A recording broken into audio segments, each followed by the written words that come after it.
What's up guys, I'm Andy from 1A Auto. In this video, I'm going to show you how to replace this cabin filter on this 2010 Toyota Rav4.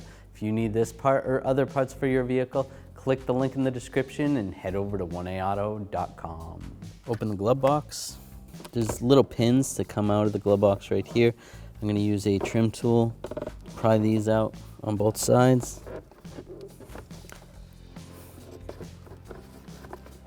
You could use a screwdriver as well.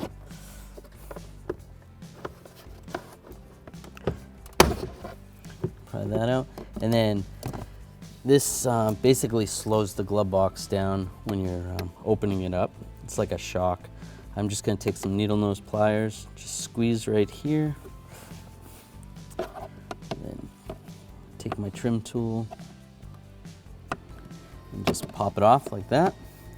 And I can take the glove box and just slide it out. Cabin filter is located right here. Just push this little tab here. You can slide this cover out. There is a notch right there. You want to slide that out. Now we can grab the cabin filter and just slide it out.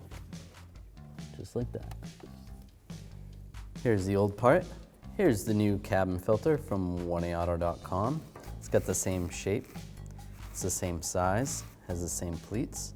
Get yours at 1aauto.com and you'll be ready to rock and roll.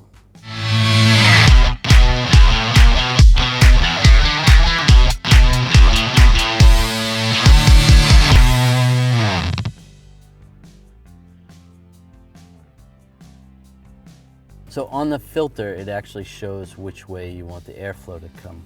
So the airflow comes from up top and goes down. The blower actually sucks it in. So what you want to do is have this filter in this direction. And it seems like there's some gaps on the side, and that's okay. It is going to seal up if you pull this out. And look, it's going to seal right there and right there. So don't worry about that. Slide that in that location and take the cover and just lock it down. So there's these hooks that are on the bottom of the glove box. Now these are going to slide onto these rods right here on the dash panel. Now they are slotted, so if you slide it on at a certain angle, they go on easier. Just like that. And then we'll take this rod for the damper. Actually, we'll just slide this up a little bit, clip that into place, and then take the damper and slide that over, and you're good to go. Double check, make sure it works. Thanks for watching. Visit 1aauto.com for quality auto parts shipped to your door, the place for DIY auto repair. And if you enjoyed this video, please click the subscribe button.